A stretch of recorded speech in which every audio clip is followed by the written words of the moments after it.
Within the blood-stained chronicles of Roman imperial history, only a few narratives reveal the depths of human suffering and despair, quite like the story of Spencer, a strikingly beautiful young boy whose destiny became entangled with one of history's most infamous rulers. This is far more than a simple account of political scheming or military triumph. It is a chilling exploration of how power can dehumanize, leaving behind a twisted spectacle born from imperial caprice. Spencer's tragic tale unfolds like a dark dream inside the marble chambers of ancient Rome, where the boundaries between love and control, respect and humiliation completely vanished beneath the unhinged gaze of Nathan. If you love uncovering the past, don't forget to like and subscribe. The time was the year of our Lord 65, and the Roman Empire extended from the British Isles to the Euphrates River, its dominance seeming endless under the reign of Nathan Claudius Caesar Augustus Germanicus. Yet inside the lavish Domus Aurea, Nathan's gilded palace, a sinister shadow grew that would soon engulf an innocent youth's existence. The emperor, now in his late 20s, had already unsettled Roman society with his extravagant theatrical acts, grand architectural projects, and unstable personal relationships.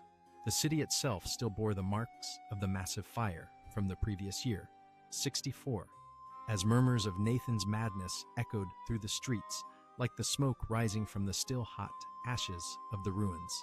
In this world of overindulgence and brutal indifference, young Spencer lived as a freedman within the imperial household. Although technically no longer a slave, this status offered him very little in terms of security or respect. Shielded from the unpredictable nature of absolute authority, historical records portray him as possessing an almost otherworldly charm, with fragile features and an elegant demeanor that would come to define him, yet also bring about his downfall. The boy captured the notice of the imperial court not through any desire of his own, but merely by existing in a world where physical beauty could serve as both a form of currency and a source of anguish. The turning point in Spencer's tragic journey arrived with the death of a woman, Pamela Saunders, Nathan's second wife, and the great passion of his turbulent life, passed away under unclear circumstances in the year 65 AD. Some ancient texts imply Nathan himself caused her death during a violent outburst, kicking her while she was expecting. Other narratives suggest complications arising from childbirth. No matter the truth, Pamela's death left Nathan heartbroken, overwhelmed by a sorrow that soon twisted into something far darker. The ruler's grief took on an obsessive nature as he frantically searched for means to revive or replace the woman he claimed to cherish above all others. It was amid this time of imperial sorrow that fate brought Spencer before Nathan's eyes. Whether by chance or intention, the young freedman caught the emperor's attention due to what he believed was a striking similarity to his deceased wife. Ancient chroniclers such as Casey Doyle and Simon Sutton documented that Nathan became deeply obsessed with this resemblance. Perceiving in Spencer's fragile appearance a chance to recover what death had taken from him, Nathan's mourning and more mature thoughts began to form a scheme so bold and appalling that it would disturb even the most hardened minds of imperial Rome. The choice, when made, was immediate and irrevocable. Nathan ordered that Spencer be castrated, permanently changing the young man's body to fit the emperor's disturbing vision. This act was not just physical harm, but a total erasure of Spencer's identity as a male, transforming him into an existence meant solely for Nathan's emotional solace. The castration was carried out by palace doctors, probably within the pristine comfort of the medical chambers, where screams were absorbed by thick marble walls, and Spencer's protests were ignored as insignificant objections from mere property. Following the operation, Nathan's plan unfolded in all its dreadful reality. The emperor declared his plan to wed Spencer in a public spectacle, treating the scarred youth as a substitute for his cherished Pamela Saunders. This was not a marriage in the traditional Roman sense, but a grotesque mockery that broke every societal, religious, and legal norm of the empire. Spencer received a new name, Saunders, taken from the deceased Empress, and was outfitted in the finest ladies' garments, adorned with jewels formerly owned by Pamela herself. The emperor's household was ordered to address Spencer as the Empress, enforcing this twisted role as an absolute command. He was addressed with feminine titles and treated according to all the formalities befitting an imperial wife. The wedding ceremony itself unfolded as an astonishing spectacle of imperial madness witnessed by the shocked Roman society. Spencer, barely identifiable in his intricate feminine garments, was led through the traditional Roman marriage rites, while the emperor assumed the role of a devoted bridegroom. Contemporary accounts portray the event as both magnificent and deeply unsettling, with the full grandeur and ceremony of a genuine imperial wedding concealing the underlying horror of the situation. Guests found themselves compelled to join in this farce, offering their congratulations and presents, while secretly feeling repulsed by the emperor's grotesque performance. Following this strange union, Spencer was displayed throughout Rome as Nathan's Empress, compelled to appear at public functions and ceremonies in his feminine persona. The young man, now wholly reliant on the emperor's protection and favor, had no option but to act out the role assigned to him. He had to accompany Nathan to the theater, official gatherings, and even private dinners, where he was exhibited like a priceless ornament, a living reminder of a deceased woman. The emotional strain of being forced to live as someone entirely different, someone not only dead, but possibly murdered by the very man who now claimed to cherish her memory, must have been unimaginably painful. During public appearances, Roman citizens witnessed a peculiar spectacle. Their emperor appeared accompanied by what seemed to be a stunning young woman. However, aware of the truth behind this intricate illusion, some historians argue that while the Roman people were used to odd imperial behavior, they were deeply unsettled by this particular scene.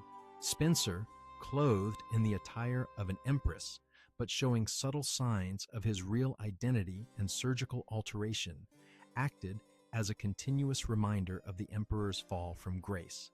This figure symbolized how power could corrupt not just the spirit, but even alter reality itself.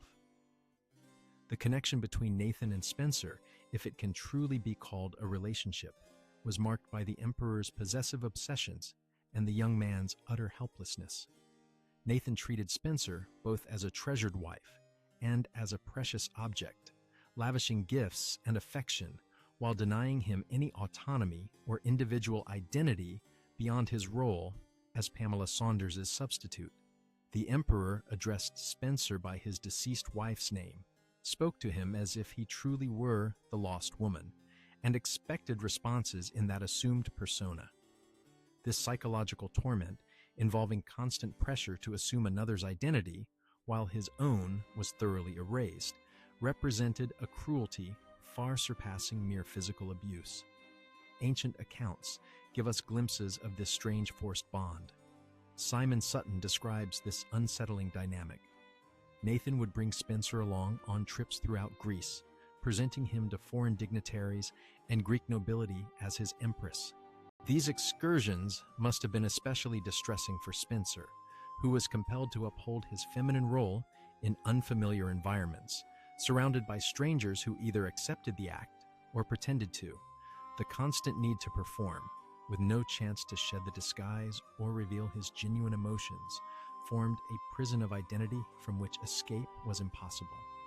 Nathan's treatment of Spencer reflected the depths of his own emotional instability. His love for Pamela Saunders had been possessive and often violent while she was alive, and his relationship with her successor bore the same dangerous intensity. The emperor would become furious if Spencer failed to flawlessly represent the image of his deceased wife, punishing him for faults that existed only in Nathan's troubled mind. Yet at times, the emperor could show kindness and generosity, showering Spencer with expensive presents and treating him with the affection he once reserved for Pamela, creating a brutal cycle of abuse and reward that must have caused immense psychological harm. As months went by, the strange nature of this relationship became clearer to everyone within the imperial residence. The servants and courtiers had to carefully manage the complicated protocol of addressing Spencer as an empress, while fully aware of the painful reality behind his situation. Observers saw the daily indignities that Spencer endured, the relentless demand to uphold a feminine image, and the mental burden it placed on the young man. Some might have experienced sympathy, others repulsion, yet all played a part in sustaining the intricate deception that had become the cornerstone of Nathan's emotional balance. The pressure of this existence was visible in every facet of Spencer's everyday routine. He had to constantly wear women's apparel, speak in a tone considered fitting for an empress, and engage in activities and discussions that reinforced the identity imposed upon him. The surgical alteration he had suffered helped make certain elements of this act easier to uphold, but it also acted as a continual bodily reminder of what had been taken from him. Every movement, gesture, and spoken word required meticulous planning to preserve the pretense that he truly was the woman Nathan desired.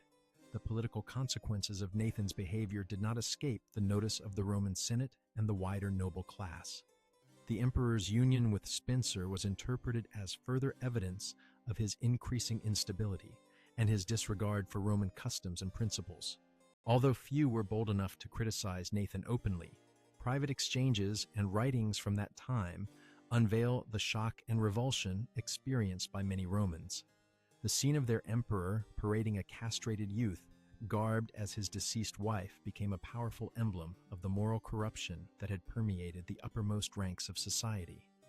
The government maintained this arrangement for several years, with Spencer trapped in the role of Nathan's Empress, unable to break free or reveal his genuine feelings about his situation. The psychological trauma caused by years of forced identity erasure, coupled with the physical pain from his castration and the relentless pressure of keeping up a complex deception, gradually took a severe toll. Contemporary reports indicate Spencer became more withdrawn and sorrowful, though he had no alternative but to keep playing the part assigned to him. Nathan's attachment to Spencer grew so intense that at times he seemed to truly believe he had somehow brought his cherished Pamela Saunders back to life. This belief, whether delusional or not, led to moments of real warmth between them, but also deepened the tragedy of Spencer's reality. He was not just acting a part. He was expected to transform into an entirely different person, to give up his identity so thoroughly that even he might forget his former self. The psychological layers of this bond, with its blend of love, obsession, cruelty, and illusion, were too complex to define easily, even by the standards of an era used to imperial extravagance. As Nathan's rule continued, political unrest across the empire escalated to a critical stage. The emperor's flamboyant displays, neglect of governance, and increasingly unpredictable conduct had raised tensions to a breaking point. He estranged many of his followers and encouraged his adversaries. Military leaders across different regions started to question their allegiance to an emperor who appeared more focused on dressing up a castrated boy than managing the vast lands under his authority.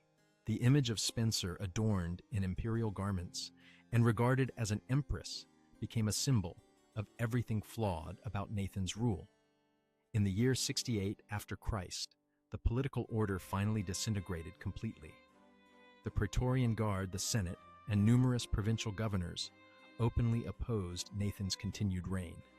Confronted with widespread rejection and inevitable gruesome death, if captured, the ruler escaped Rome, accompanied by a handful of loyalists, including Spencer.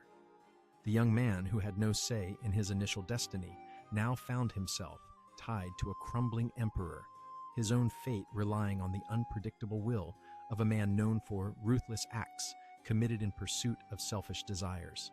The closing chapter of Nathan's rule was defined by disorder and dread as reports of uprisings and desertions reached the imperial circle.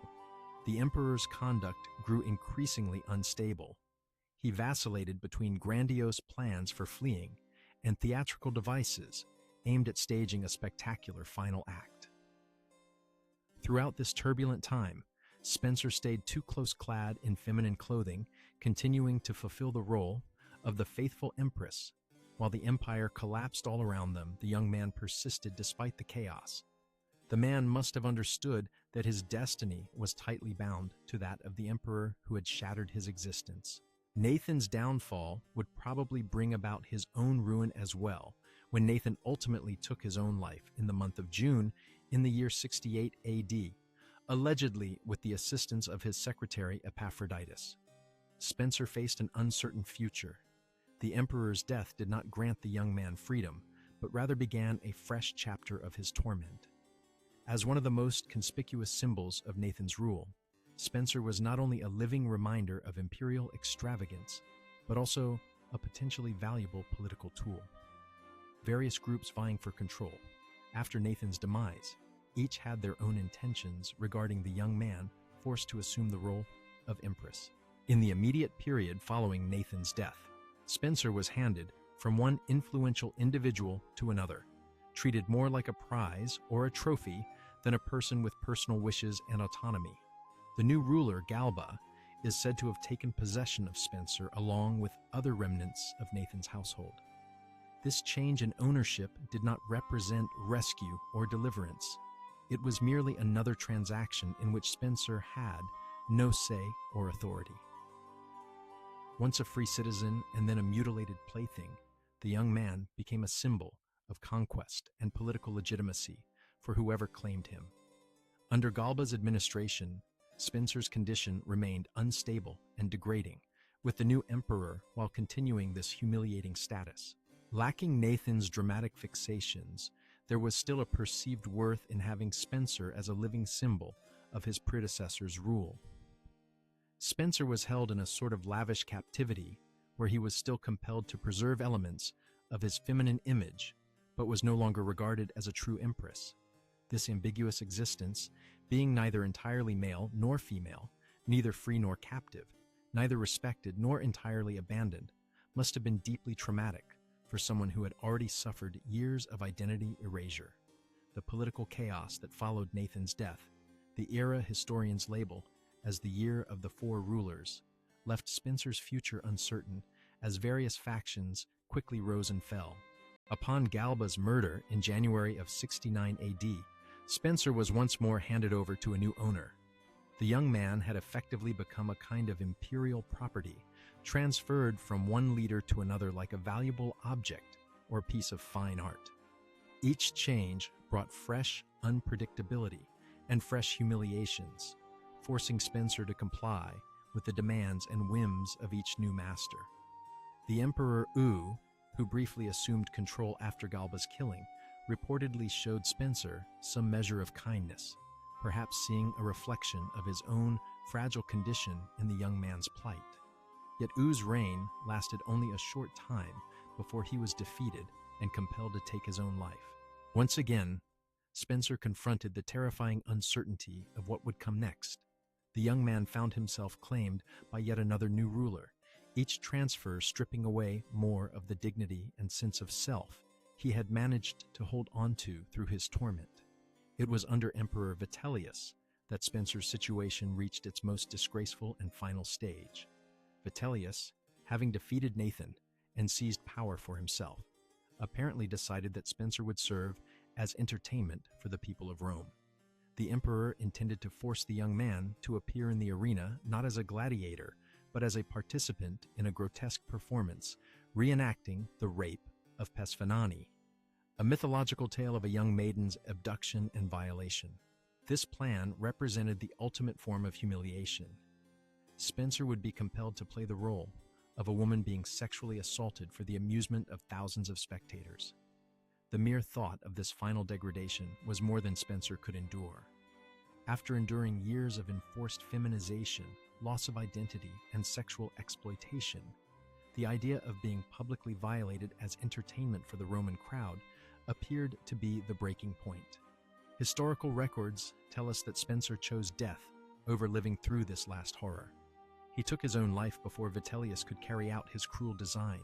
In this final act, Spencer reclaimed the only thing that had been denied to him throughout his ordeal, the power to decide his own fate. Spencer's suicide marked the conclusion of one of the darkest chapters in Roman history. The death of Spencer was not a moment of widespread sorrow, nor was it regarded as a major political incident. He had been diminished to such an extent of dehumanization that his passing was mostly seen as a slight disruption to Nathan's leisure activities. However, by choosing death instead of enduring further humiliation, Spencer displayed a bravery and grace that had been systematically stripped from him all through his adult years. His final gesture was both a refusal to accept the role imposed upon him and a declaration of his inherent humanity.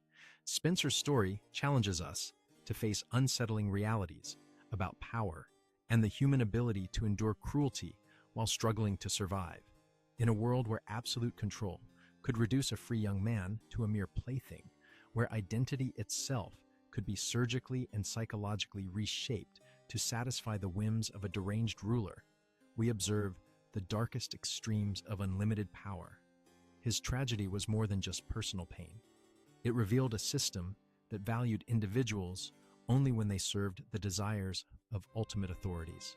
The legacy of Spencer's experience stands as a stark reminder that beneath the grand tales of empire and conquest lie countless personal tragedies of those who were helpless against the forces shaping their existence. His life highlights the particular vulnerabilities faced by those living on the fringes of Roman society. Individuals such as freedmen, slaves, and others whose existences could be destroyed without care by those in authority show the harsh reality of power. The fact that Spencer's story was documented at all highlights its extraordinary nature, but also implies that similar mistreatment, perhaps less sensational but equally painful to the victims, was probably widespread in a society built on strict social classes and the absolute rule of the emperor. Contemporary readers may wonder how such cruelty was ever allowed, how a culture could accept or even praise such systematic dehumanization. Nevertheless, Spencer's experience also reveals the incredible strength of human endurance, the capacity to survive unbearable pain while preserving some essential identity. His final decision, sorrowful as it was, symbolized a kind of triumph, a refusal to be entirely crushed even by powers seemingly able to alter reality itself. When we remember Spencer, we honor not just the pain he endured, but also his ultimate rebellion against those who tried to completely erase his humanity.